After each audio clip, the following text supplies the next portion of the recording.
BJPen.com, I have Strikeforce lightweight fighter Josh Thomson here. Josh, how you doing tonight?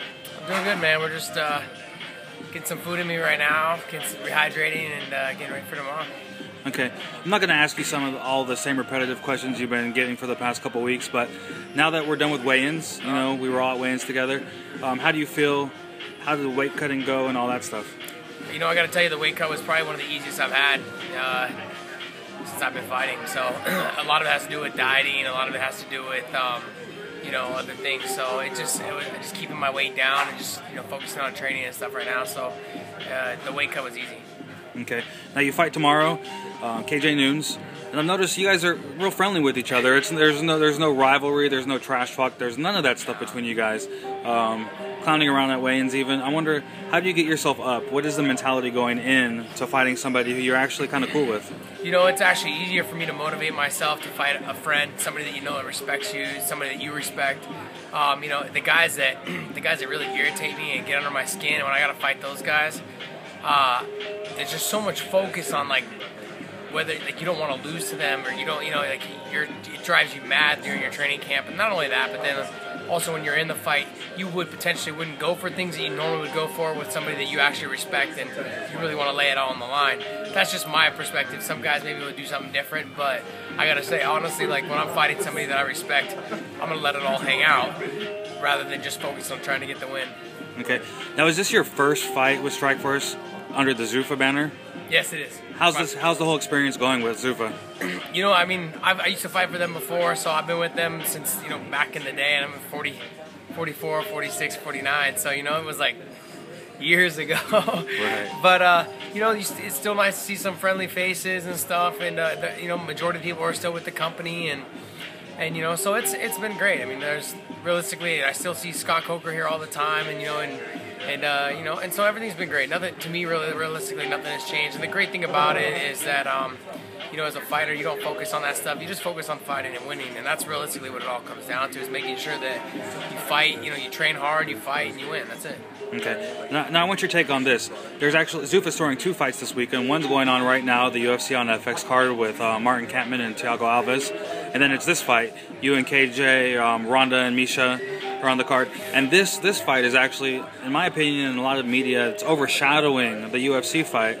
Do you pay attention to that stuff, and what are your thoughts on that? No, I don't pay attention to that stuff at all. But I really believe that, you know, the talent that we have here in Strikeforce is very good, and stylistically, I think the matchups, you know, they really come together. I think also too, and some of the guys in the UFC, you know, they really want to try and focus on staying in the UFC. You know, I know that, you know, I've been with Strikeforce. I've been here from the beginning, and I love fighting here, and it's home. You know, and so, you know, those guys over there, they want to fight there, and these guys here, they like fighting here. So it's been nice. But I mean, I don't think it overshadows their event. I mean, I don't really know. I couldn't tell you who. Honestly, I know that Alves is fighting, I think, Kampmann tonight. Yeah. You know, but I've been so focused on my own fight, I haven't had a real chance to follow it. And but I did catch the lightweight fight last week, and you know, and the Frankie Edgar and Benson Henderson fight. And what a great fight, you know. And you know, but no, I don't think so at all. I think this is a great thing for the sport, only based on because now you have 2 different organizations that you can basically take up the whole weekend of TV. And people will sit at home with the economy being the way it is right now. It gives people an opportunity to chill at home, go buy a 6-pack, and enjoy the fights. You know, I mean, they don't, you know, and free TV, and tomorrow is Showtime, which is not really free, but semi-free, you know, I mean, compared to pay-per-view. And it's a great opportunity for people to sit at home and really focus on, you know, just being at home with the kids or family and friends and everyone and enjoying the fights. Perfect. All right, just a few more questions, I'll let you go. KJ, his whole campaign, his whole pitch for this fight is, I always deliver fight of the night. You know, he's like, every fight I'm in is fight of the night. And this is something he said repetitively throughout this week and last week. And I'm wondering, do you feel any obligation to live up to that, the way he's hyping it, or how do you see that whole situation? No, but I think if you look at the history, I don't feel any obligation at all. But if you look at the history of the way the 2 of us fight, you know, from the both Gilbert fights to the Healy fight, you know, the Jay-Z fight kind of, to me, I thought potentially was a little boring. from my perspective, you know, in the Cali Jerry fight, to me, it was real boring. But I'm saying that generally in my fights, they tend to be pretty close to fight of the nights. I mean, both Gilbert fights, I believe, were voted in for fights of the year candidates.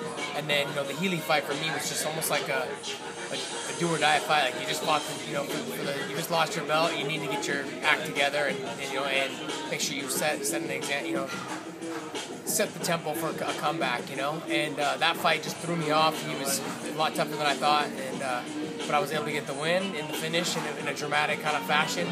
And I think the two of us tend to deliver great fights, you know. And I think we put the two of us in the same ring, I think it's going to end up just being a great fight. I don't think we have to try hard for it to be a great fight. It's just going to be a great fight.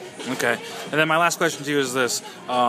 Today at the weigh-ins, Mauro Ranallo said winner of this fight potentially gets title fight against Gilbert Melendez, and this is the guy you've already faced twice. I'm wondering, is that extra motivation? Are you relying on that? What are your thoughts on possibly facing Gilbert Melendez if you get past KJ tomorrow night? Yeah, you know, I really don't know. I mean, my thoughts on fighting Gil again, of course. I mean, that's a chapter of a book that I want to close, you know, and I'd like to get it done and over with. So, you know, I mean, it's funny because I've been talking to people about it. I walk down the road and it's like people are like, "Man, we can fight Gilbert again." You know, that's realistic. I mean, that's how important it is to the fans. I mean, you can't tell. They can't mention any of my other fights. They only mention, "Man, both your fights with Gil was the best fights I've ever seen." And that's the only fight they want to talk about. You know, and so it is something I think that is important, not just to me, but I mean to the fans. The fans that, you know, they constantly remind you, and it's like, man, I'd like to close that chapter and get it done. 3 times would be enough, you know. And you know, maybe 4, maybe 5, but you never know. But you know, back in the day, Coke Rose used to say, "Man, I wish I could stick you and I wish I could stick Frank Shamrock and Kung Lee in the same cage, and you and Gilbert in the same cage every night, you know, every event, and just have you guys fight all the time."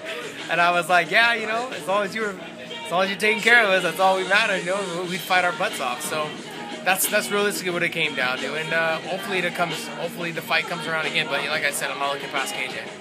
All right, perfect. Well, good luck tomorrow night, Josh, and thank you very much for your time. Hey, man, thanks for having me.